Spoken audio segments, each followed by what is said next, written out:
Hello and welcome to the Scientific Investor channel. Today we will be looking at the digital assets or cryptocurrencies, how they are moving, then their price action in different charts. We'll look at different time frame charts using different technical indicators, and then we'll discuss about some of the news and some Twitter posts. There are some Twitter posts today which I actually wish to share with you guys, but before that we'll look at the price action, we'll discuss about that, and then we'll move on to that. So at first, today all our favorite cryptocurrencies are in red. Now looking at a weekly, BTC and XRP are kind of most down. See, BTC is negative around 7 and XRP around negative 9. That's bad news, right? But anyway, we'll look at the price action here. This is XRP in 4 hour, and that's again a bad news. It's giving death cross in 4 hour. As we can see, the red one here is 50-day moving average and the yellow is 200-day moving average.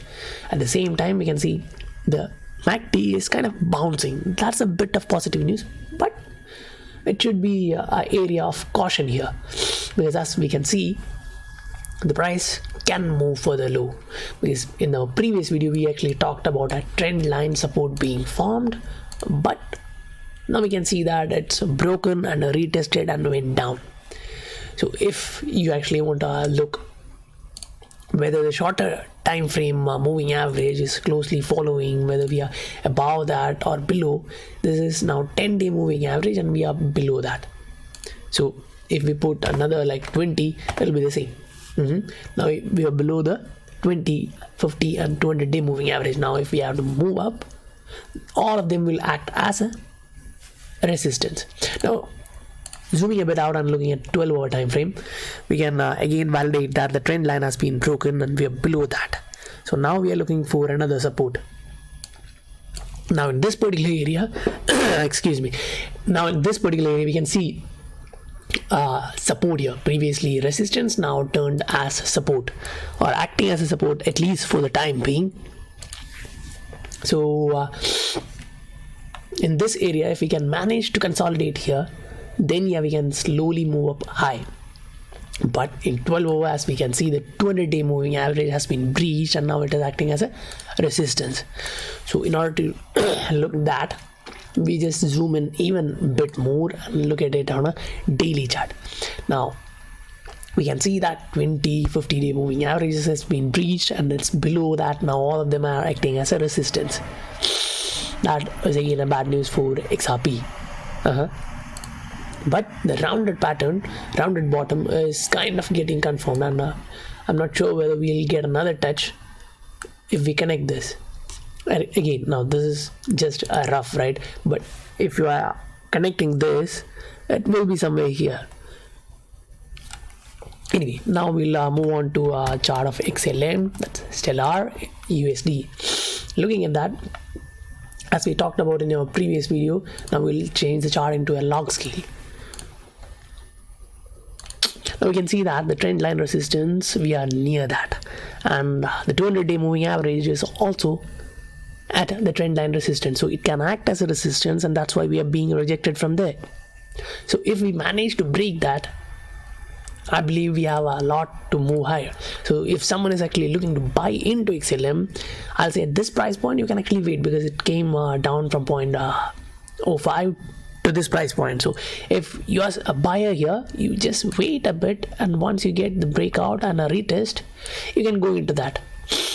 But if we say almost all the time the breakout and the retest doesn't happen till back to the trend line, if we look at BTC in USD, last time when that happened, if you put your chart into log scale and draw a trend line, as you can see, there was a breakout. Yes, I agree, there was a breakout. But the price didn't actually come back down and retested this area. It actually made bull flags and went up high. Again a small bull flag, again high. So we can expect that too. That too can also happen. It's also a possibility. Now looking at Ether and its daily time frame, we can still see that we are respecting the previous resistance, which is acting now as a support. If we draw that, we can see that there was a resistance previously and a support even before that, but now acting as a support. And if we zoom in, we can see that it's also making a rounded bottom. So there is a possibility, or if you're neglecting that, you can see a double bottom. So that's actually a kind of a good news for either at that point. And in this daily zoomed in view, we can see that the 20-day moving average has already crossed the 50. Now that's actually good news for that in this time frame. So if we look at it on I actually forgot to mention, but at the same time the MACD is showing that it may cross down. Now that's a bit of caution to be exercised there. If there is volume, then yes, you can buy into it. Otherwise, I'll say wait until this flag breaks out. Say if you consider this as a flag which came up from here, then if we break this particular area, that is 193, and move up and retest that area and move up, during that retest you can get into the trade. That'll be better rather than getting in now. But yes, if you're a long-term investor, if you're ready to wait for a long time, then you can actually get into it now. It's okay. Now let's look back at BTC again in shorter time frames. Now this one is for BTC 1 hour. Now we are below 250 and 20-day moving averages, and in 4 hour 200-day moving average is acting as a support. So that is not a bad news. That is actually good news. It came below the 200-day moving average, and the shorter time frame averages came along with that. Now it went up. So that's a golden cross here in 4 hour. Now looking at 12 hour, it just gave you a cross here from 20-day crossing the 50. Now it is again retesting that. So I personally believe there will be a bounce here from 20 and 50, and the 20 will cross 200-day moving average. That means there is a possibility that the Bitcoin price may move above 10,000 and consolidate above that, then move higher from that price point. Now we are looking at the news. This one is actually for Ripple XRP, and for the Ripple as a company, if you look the recent Swell conference, they announced that they had 300 customers. Now, yeah, the XRP community was expecting something much more, and we were disappointed. Thus, the price slowly crashed. Now, yeah, I know, slowly and crash won't fit in together, but I believe it should be some way fitted in that manner, because we didn't actually drop in a sudden way, but yes, we did crash. So looking this, here they are stating that 50% of their customers are still unannounced. That means they announced 300, and around 300 are still there working actively with Ripple. Now if 300 are announced and more than 2 dozen are using on-demand liquidity, which is Rapid as a settlement tool, then there is more and more possibilities that other financial institution will also get in. As we know that the large banks like Deutsche Bank and other central banks are feeling the crunch of liquidity. So if they need liquidity, they have to pull in some of their value from Nostro accounts and use XRapid for on-demand liquidity. That'll be much better for them. Now yes, comparing with the traditional rails, which has around 11,000 financial institutions, 600 is nothing. But what you have to consider that is this company is really new, right? But the technology which they are offering is superior to any other. Because personally, I believe XRP is the best digital asset ever created. Now yeah, this rhymes with the digital asset investor, and I'm really inspired from that guy.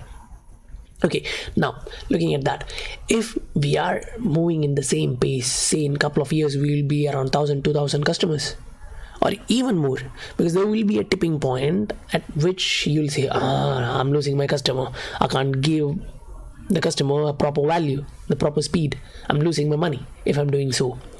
So you'll actually go in with XRP, the on-demand liquidity, taking in your Nostro account and enabling your staffs to do much more. Now looking at the next one, it's if you guys are new here, looking at XRP, what it is and what Ripple the company is, what they are doing and all. This is for you. Like, all you need to know about Ripple and XRP. Like, Ripple the company has several parts. Looking at that, one is a Ripple Ledger, that's a Ripple Net, then XYI, XCurrent, XRapid. Now recently XRapid has been rebranded as on-demand liquidity. So if you guys want to go in depth, I suggest that you can read through this. I'll actually link all these news which I'll be sharing here in my description. Now this is a bit of negative. This analyst is actually suggesting that the price can actually drop back to 0.24. Yes, there is a possibility, right? This is cryptocurrency, you can't expect that it won't go down, but at the current price point, I think most of the smart money is in. They're buying, they're accumulating, so the chances are there. Still, it's rare, I feel, in that way. Now this one is Grayscale doubles down on Bitcoin ad. Okay, they are doing something better. They're using Bitcoin as a store of value. They're using that, they're promoting that. But the drop gold ad, I personally, this is just my perspective, I don't agree that properly. Yes, I agree, we haven't actually grown up in an era of a civil war, unrest and all. We are not using gold as our parents or grandparents used to in order to store value. But now it's digital. I agree, if you are using any platform, you can buy ETF, you can buy the paper gold. It's not like you're holding the entire weight of the physical gold, right? I personally believe that there is a space for gold and Bitcoin to be in your portfolio. I believe that because both are store of value, at least for me. Yeah, I know now the BTC maximalists can shout at me for that. But yeah, I believe it can act as a store of value, not a utility token like XRP for payments, because it will cost you more and take more time. If the network is jammed, that can take a lot of time, right? Now, this one is about what I stated now. 15 million property bought with Bitcoin. Yeah, that's really a good news for Bitcoin, right? And for that, I'll use the explanation provided by Joel Katz or David Tross previously. Because he stated better, if the price of Bitcoin is $1 per Bitcoin, will someone use for this? No, right? At the same time, now it's way higher, right? Much higher than that. So they are using it for that. Comparing, say if they are using the fiat currency, what will be their cost? What will be the transaction cost, the time taken and all? Compared to that, Bitcoin is, wow, superb, right? But there are digital assets like XRP which can do it 1,000 times better, as the CEO of Ripple, Brad Garlinghouse, states. He states that we can do that 1,000 times faster and 1,000 times cheaper than that of Bitcoin in payments. Now the next one is from Daily Hodl. Okay, I actually shown you both of them, right? Now this one is what I talked about, the initial trend of XRP and BTC. When we looked at the 7 days, we saw that BTC is negative around 7 and XRP is negative 9. So it's following more or less. So this article is based on that. And if you want to go through the entire article, I'll actually link that in my description. You guys can actually check it out if you like. Now this one is actually a positive news again for Bitcoin, BTC, and the 700 quintillion asteroid pump. So yeah, they actually add plus Ripple, XRP, Ethereum and all to get that viewers. Now we actually talked about this in our previous video about corridor being used, gonna be in use for on-demand liquidity into Australia, then Brazil and all. So I put that in the description. Now there is another analyst who is analyzing, but most I feel is better for USD area, but the area of XRP is not that clear, at least for me. And this is another positive news for Ripple and XRP, because it shows that another major Japanese bank is being integrated to MoneyTap. We already know that MoneyTap is a doorway to XRP, right? So, and we also knew this too, that Japanese banks are allowing XRP, or at least their on-demand liquidity, if they are staying away from stating the name, cryptocurrencies, and using digital assets. That's perfect, that's fine, because it's both the same, right? At least in my view. Now let's just jump into some of the Twitter posts. I actually loved this one. This came out just 6 hours before, and if you don't love me at this particular point, then you don't deserve me at this. So the aim is that, you know, even in traditional financial institutions, the experts are normal mom and pop used to say, buy low, sell high, right? So if you're buying here at the lower price point, then yeah, you'll deserve higher price point because you already had enough. So if you're a holder from 2018 and still holding strong, you're gonna get much more. You deserve much more, and you're gonna get that sooner or later.